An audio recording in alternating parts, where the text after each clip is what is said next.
నమస్కారం వార్తలకు స్వాగతం. ముందుగా ముఖ్యాంశాలు. వారాహి విజయభేరి సభలో పాల్గొన్న పవన్ కళ్యాణ్ సీఎం జగన్పై పలు విమర్శలు. MP Laxman press meet, BRS Congress పార్టీలపై ఫైర్.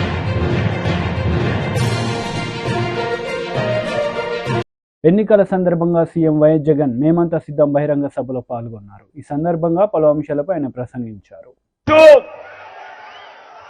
రాజంపేటకు సంబంధించి పింఛా ప్రాజెక్టు దాదాపుగా 90% పనులు ఇప్పటికే అయిపోయి చేశాం. అన్నమయ్య ప్రాజెక్టు రేపొద్దున పూర్తి కావాలన్నా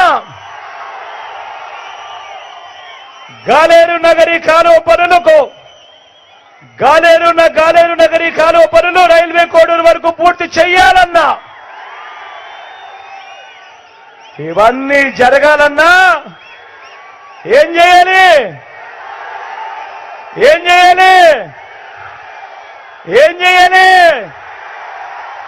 ఇవన్నీ జరగాలంటే ఏం చేయాలి? రెండు బటన్లు ఫ్యాన్ మీద నొక్కాలి. రెండు బటన్లు ఫ్యాన్ మీద నొక్కాలి.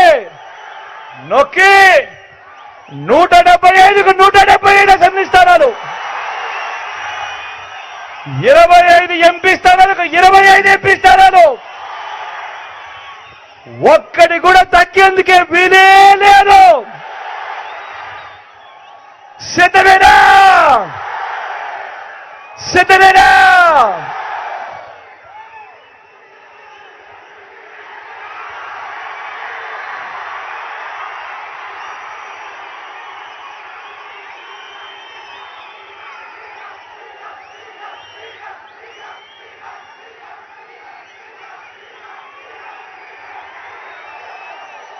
ఇక్కడో అక్కడో ఎక్కడో మన గుర్తు తెలియని వాళ్ళు ఎవరైనా ఉంటే, అన్నా మన గుర్తు ఫ్యాన్, తమ్ముడు మన గుర్తు ఫ్యాన్, అక్క మన గుర్తు ఫ్యాన్, చెల్లెమ్మ అక్క మన గుర్తు ఫ్యాన్, మన గుర్తు ఫ్యాన్ అమ్మా, అక్క మన గుర్తు ఫ్యాన్, అక్క పెద్దమ్మలు అవ్వలు మన గుర్తు ఫ్యాన్, తాతలు మన గుర్తు ఫ్యాన్. మంచి చేసిన ఈ ఫ్యాన్ ఎక్కడ ఉండాలి? ఇంట్లోనే ఉండాలి. చెడు చేసిన సైకిల్ ఎక్కడ ఉండాలి? ఇంటి బయటే ఉండాలి. తాగేసిన టీ గ్లాస్ ఎక్కడ ఉండాలి? సింక్లోనే ఉండాలి.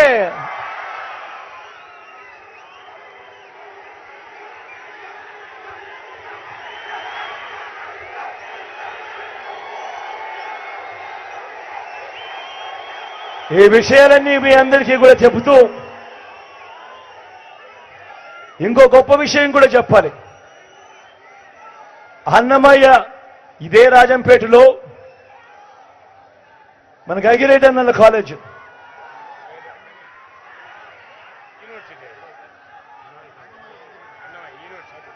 మన అన్నమయ్య కాలేజీను top 100 universities in the globe, అంటే ప్రపంచంలో టాప్ 100 యూనివర్సిటీస్ తో మన అన్నమయ్య కాలేజీను టైఅప్ చేయించి అన్నమయ్య కాలేజీను ఒక యూనివర్సిటీగా మీకు మీ జిల్లాకి ఇవ్వడం జరిగింది, రాజంపేట హెడ్ క్వార్టర్స్ గా. ఇది నిజంగా మన పిల్లలు ప్రపంచంలోని టాప్ 100 యూనివర్సిటీస్ లో భాగస్వామ్యమైన అన్నమయ్య యూనివర్సిటీలో మన పిల్లలు డిగ్రీలు తీసుకుంటారు. ఇది నిజంగా రాజంపేట చరిత్రలో ఒక పెద్ద హిస్టరీలో నిలబడిపోయే అంశం కని కూడా ఈ సందర్భంగా సగర్వంగా తెలియజేస్తా ఉన్నాను. ఈ విషయం కూడా చెబుతూ నా పక్కన అమరన్న నిల్చొని ఉన్నాడు.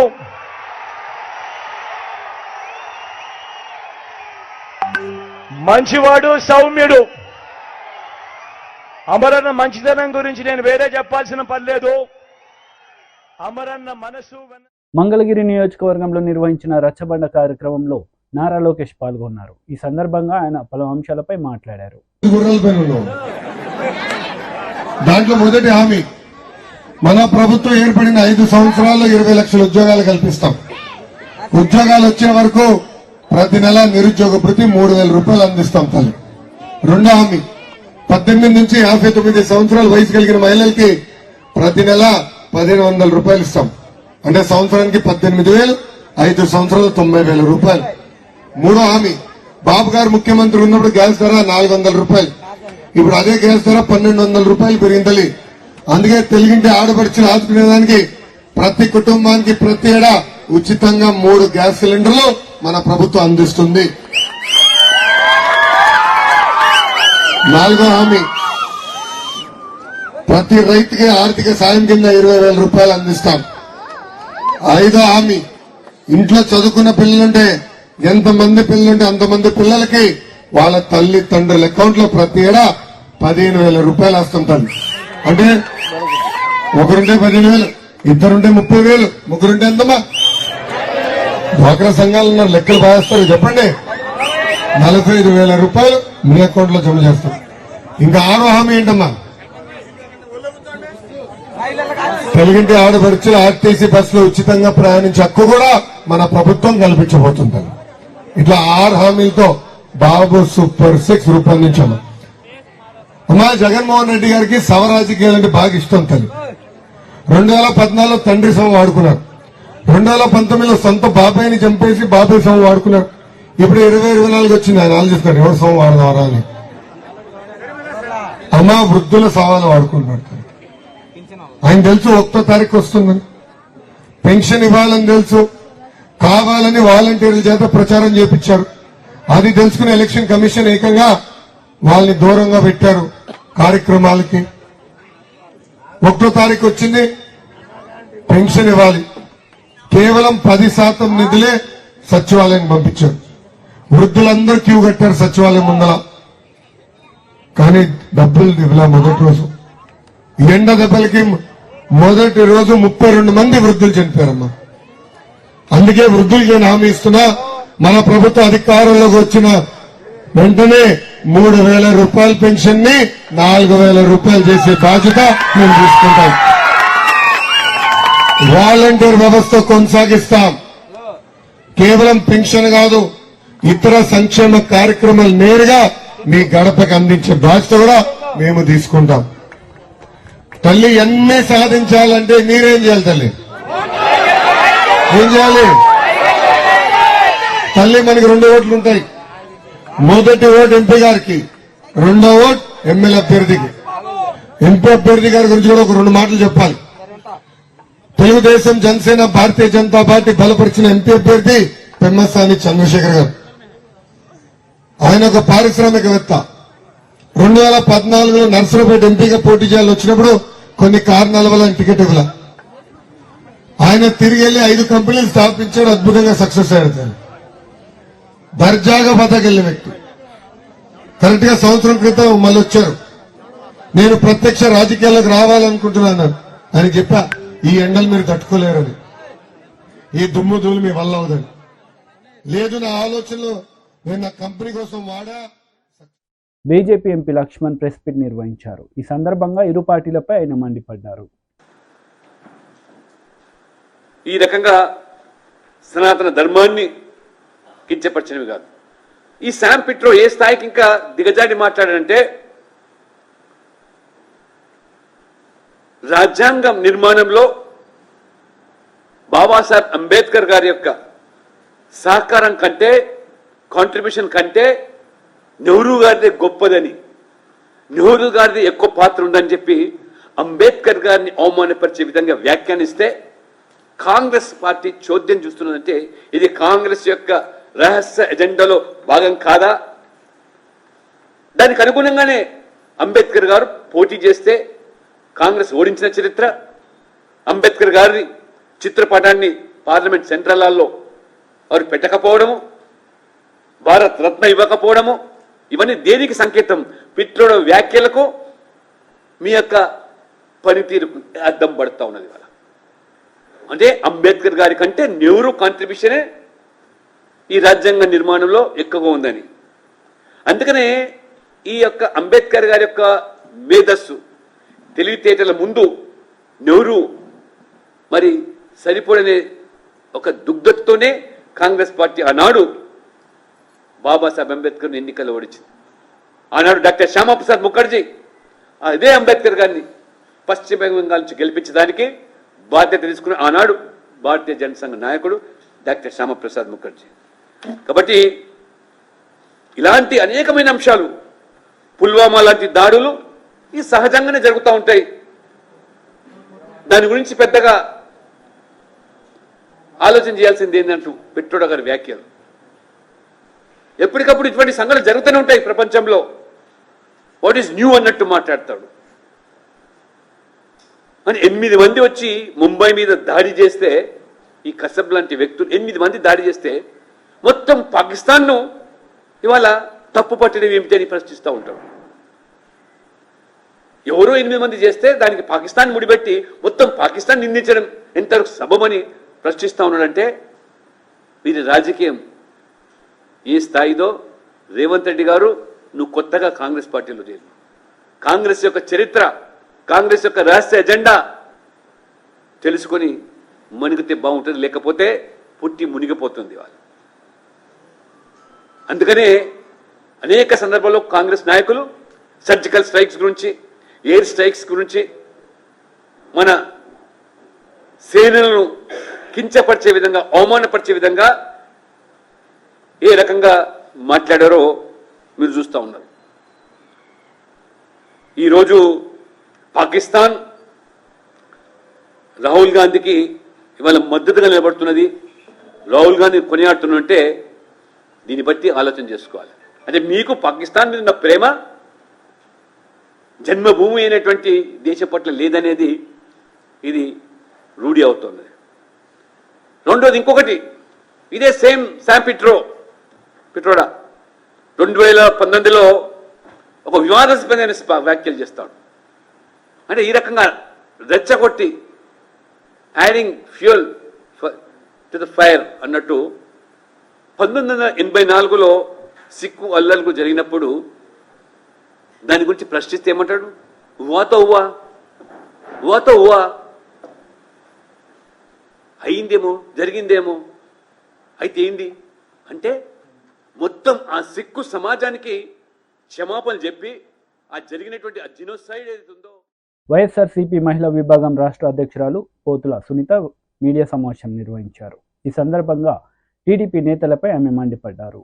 రాష్ట్రంలో ప్రశాంతంగా ప్రచారం జరుగుతున్నటువంటి సందర్భంలో దాడులు జరిపిస్తున్నాడంటే ఆయన డైరెక్షన్ లోనే ఈ రోజు దాడులు జరుగుతున్నాయి రాష్ట్రంలో. మహిళలను కూడా చూడకుండా ఎంత నీతి మాలిన నీచంగా చంద్రబాబు నాయుడు డైరెక్షన్ లో ఈ రోజు దాడులు జరుగుతున్నాయంటే రాష్ట్ర ప్రజానికమంతా కూడా ఒకసారి ఆలోచించాలి, అప్రమత్తంగా ఉండాలని చెప్పి నేను కోరుతున్నాను. మొన్న తానేటి వనిత పైన హత్యా ప్రయత్నం జరిగింది.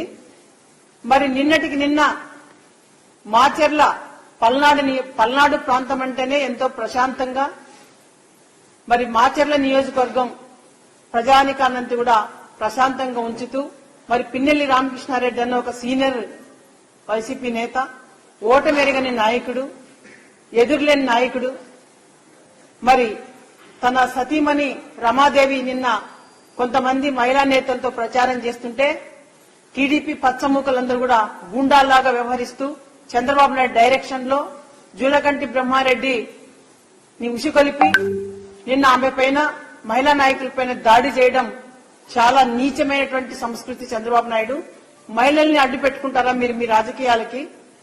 ప్రజాక్షేత్రంలో గెలవలేక, ప్రజాస్వామ్య పద్ధతుల్లో ఎన్నికలు చేయలేక ఎంత దుర్మార్గానికి ఒడిగట్టి మీరు ఈ రోజు మహిళలను కూడా చూడకుండా ఈ రోజు దాడి చేస్తున్నారంటే చాలా సిగ్గుమాలిన తనము. మరి ఏదైతే మీరు నిన్న మహిళల పైన కర్రలతోనా సీసాలతోనా దాడి చేసి వాళ్ళ తలలు పగలగొట్టి రక్తం చూశారు, మహిళల రక్తం చూశారు, ఖచ్చితంగా వాళ్ళు కన్నెర్ర చేస్తే మీ ఓటమి తప్పదు. చిత్తుగా ఓడించేది మిమ్మల్ని రాష్ట్రంలో మహిళామ తల్లులు అనేది చంద్రబాబు నాయుడు గుర్తుపెట్టుకోవాలా. ఎందుకు మాట్లాడుతున్నానంటే చంద్రబాబు నాయుడు నేపథ్యం ఏనాడు కూడా మహిళల్ని గౌరవించింది కానీ లేదు, వాళ్ళని అభివృద్ధి పరిచింది కానీ లేదు.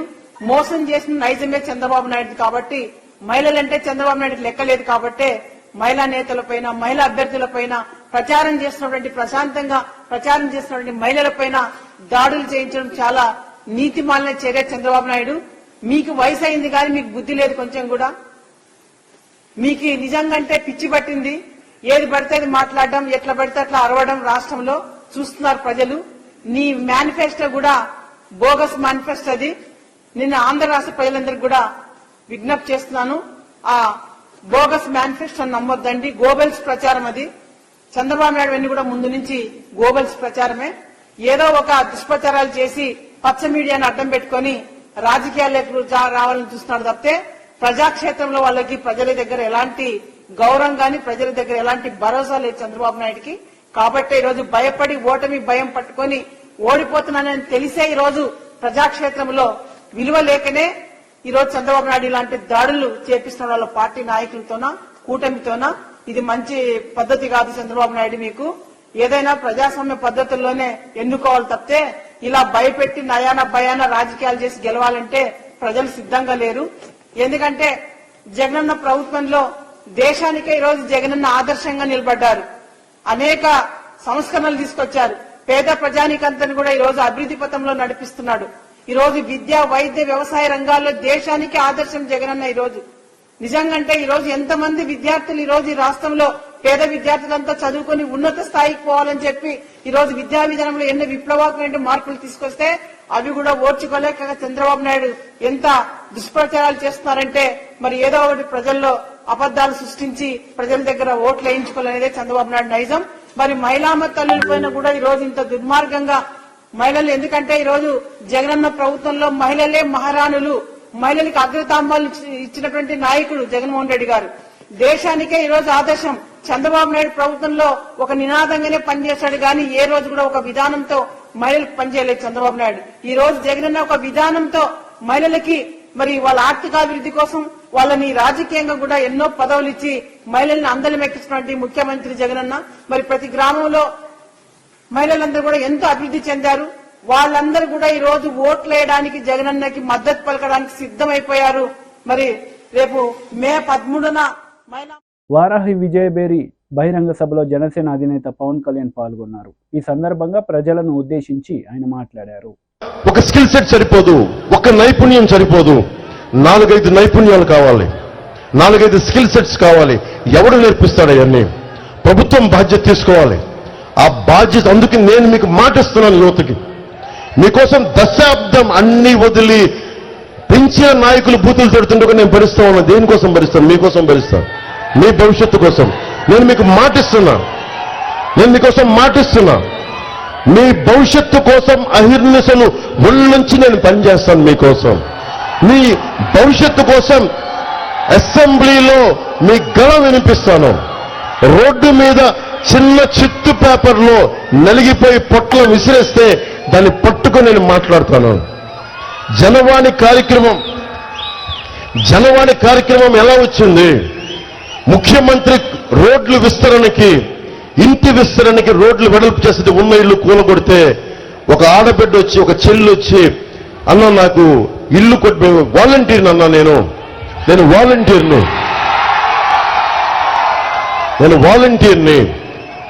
నేను వైసీపీ వాలంటీర్ని, మాకే దిక్కు లేదని ఇల్లు కొట్టేశారు, ప్రత్యామ్నాయం చూపించలేదంటే అమ్మాయి నాకు కంప్లైంట్ చేస్తే 3వ రోజు 4వ రోజు బెదిరింపులు స్టార్ట్ చేశారు. ఎందుకు వెళ్ళావు నేను అంటే వాళ్ళ అన్నయ్యకి బెదిరింపులు ఇచ్చారు, చంపేస్తామని చెప్పారు. ఏం జరిగింది అంటే ఒక 10 రోజుల తర్వాత మళ్ళీ ఒక నెల రోజుల తర్వాత ఆ అమ్మాయి వచ్చి మళ్ళీ చాలా మంది ఇట్లా ఇంత జనం ఉంటే పార్టీ ఆఫీస్ దగ్గర అన్న ఇట్లా మాట్లాడితే తీసుకున్నాను. నాకు గుర్తుంది, అమ్మాయి చెప్పమ్మా నీ పేరేంటని. ఎందుకని పేపర్ తీసుకుంటే, అన్న ఒకసారి నీతో మాట్లాడాలి 5 నిమిషాలు అంటే 5 నిమిషాలు వెళ్తే దీనివల్ల నీకేం ఆనందం వస్తాయి? దీనివల్ల అంటే నా కోరిక ఏంటంటే, నా విన్నపం ఇది ప్రధానమంత్రి గారి మీద విసిరేశారు. ఉత్సాహం ఉండాలి కానీ ఇబ్బంది పెట్టేలా ఉండకూడదు. నా రిక్వెస్ట్ ప్లీజ్. నా భయం వేసింది. నేను ప్రధానమంత్రి గారి మీద అందరూ ఎర్రతువ్వాళ్ళు గబుక్కుని ఉత్సాహం తీసిరేస్తుంటే, అరే ప్రపంచంలో అత్యంత పవర్ఫుల్ నాయకుడు మనం తక్కువ చేయకుండా మనం ఆయన్ని గౌరవించాలి. మనం జెండాలు పట్టుకొని నేను విషయాన్ని అర్థం చేసుకున్నా. నాకు తెలుసు సలసలసల కాగే రక్తం ఏం చేస్తా అన్న ఇటు చూడని చెప్పడం. మీరేం చేయాలి? తువ్వాళ్ళు ఇలా ఓపండి, తువ్వాళ్ళు ఓపండి. ఆనందం ఇసరటం వల్ల అది మన సంస్కారంగా, అది మటుకు దయచేసి నా రిక్వెస్ట్. మీ ఉత్సాహాన్ని కాదని మళ్ళీ విషయానికి వద్దాం. ఆ బిడ్డ నా దగ్గరికి వచ్చి మాట్లాడాలి, చెప్పమ్మా ఏమైందంటే వచ్చి నా దగ్గరికి ఏం చెప్పింది, అన్న ఆ రోజు నీ దగ్గరికి వచ్చి చెప్పాను కదన్నా, చెప్తే మా అన్న కనిపించట్లేదన్నా, మొన్న వారం రోజుల క్రితం మా అన్నని శవమై తిరిగి వచ్చారన్నా, ఒక ట్రైలర్ ఆటోలో పట్టుకొచ్చారన్నా మా అన్నని. ఏం జరిగిందమ్మా అన్న ఆ రోజు నీకు వచ్చి కంప్లైంట్ చేయగానే చాలా బెదిరింపు కాల్సి వచ్చినాయి అన్న, మా అన్నని బెదిరించారన్నా. సాయంత్రం సండేకి వెళ్ళి ఆదివారం అన్న రోజున ఆదివారం ఇంటికి వెళ్ళి చేపలు కొనుక్కొస్తానని మార్కెట్కి వెళ్ళాడన్నా, ఇంటికి రాలేదన్నా. మధ్యాహ్నం రాలేదన్నా, సాయంత్రం రాలేదు. నెక్స్ట్ డే 24 గంటల తర్వాత నేను ఒంగోలుకి వెళ్ళిపోయానని ఫోన్ చేశాడంట. ఎందుకు వెళ్ళిపోయావు అన్నయ్య, నా వాళ్ళ అన్నయ్య అమ్మాయి అడిగితే నేను చెప్తానని అన్నాడు. 72 గంటల తర్వాత అబ్బాయి శవమై ట్రైలర్లో పట్టుకొచ్చి వదిలేసి వెళ్ళిపోయారు. అమ్మాయి భయపడిపోయింది, తల్లి ఆ బిడ్డ వాళ్ళ అన్నయ్య. అన్నం చంపేశారు. పోలీసులు దాని మీద రెస్పాన్స్ ఇవ్వలేదు. నేను మాట్లాడితేనేమో తెలుసు కదా ప్రభుత్వం ఎలా ఉంటుందో, దాని మీద ఖాతరు చేయలేదు. నేను చెప్తున్నాను మీకు, ఆ కేసు తిరిగి నేను రీఓపెన్ చేయిస్తాను. ఆ బిడ్డ ఏడుపు నేను మర్చిపోలేను, ఆ చెల్లెలు ఏడుపు నేను మర్చిపోలేను. రీఓపెన్ చేయిస్తాను ఆ కేసు. అలాగే ఎందుకు చెప్తున్నాను ఈ మాట అంటే, జనవాణి కార్యక్రమం అలా ప్రారంభమైంది. నేను వినటానికి రెడీగా ఉన్నాను. మన పశ్చిమ నియోజకవర్గం ఉంది, ఇక్కడ మనకి సమస్య ఉంది. మన నాయకుల్ని పంపిస్తాను, వెళ్ళిపోయిన నాయకుల్ని వదిలేద్దాం, కొత్త నాయకులు తయారు చేస్తాం, మీలో నుంచి పుట్టిస్తాం నాయకుల్ని. మనం ఉన్న నాయకుల్ని ముందుకు పైకి తీసుకొస్తాం. మీ సమస్యకి ఆయన ఎమ్మెల్యేగా ప్రమాణ స్వీకారం చేయబోతారు కొద్ది రోజుల్లోనే, మనకి జూన్లో. నేను తీసుకెళ్తాను, ఆయన ఎలాగ చేస్తారు ఆయనకు చెప్పక్కర్లా. కానీ ప్రత్యేకమైన అభ్యర్థులు ఏదైనా ఉంటే జనసేన దృష్టికి తీసుకురండి. మీరు హిందువుల్లా, ముస్లింలా, క్రిస్టియన్నా, ఏ కులం, బీసీ, ఎస్టీ, కాపు, మీరు ఏ కులమైనా కానివ్వండి, మీకు అన్యాయం జరిగింది, నాకు ఇది కావాలి, ఈ సమస్య ఉంది అని మా దృష్టికి తీసుకురండి. భారతీయ జనతా పార్టీ నాయకుల దృష్టికి తీసుకెళ్ళండి, తెలుగుదేశం నాయకుల దృష్టికి తీసుకెళ్ళండి. మేము వచ్చి మీకు నిర్విరామంగా నిస్వార్థంగా పనిచేయడానికి సిద్ధపడి ఈ రోజున వారాహి మీద మనకి వారాహి తల్లి ఆశీస్సులతో మీ ఎదుటిగా నిలబడి మేము మాట్లాడుతున్నాం, ఇది మాటిస్తున్నాం. అలాగే యువతకి ఫీజు రీయింబర్స్మెంట్ చేయాల 2,300 కోట్ల రూపాయలు. డబ్బు ఎలా వేస్ట్ అవుద్ది చెప్పండి, డబ్బు ఎలా వేస్ట్ అవుద్ది? 2,000 గొంతు పోతుంది, అరవగంట గొంతు పోతుంది. ఈరోజు అడుగుతుంది 2,300 కోట్ల రూపాయలు రంగులు వేసిండు 1,300 కోట్లు గవర్నమెంట్ భవనాలకి. మీరందరూ యువత కదా, మీరు ఆలోచించండి. ఎప్పుడన్నా కేంద్ర భవనాలకి పార్టీ మారినప్పుడల్లా కేంద్ర భవనాలకి దశాబ్దంగా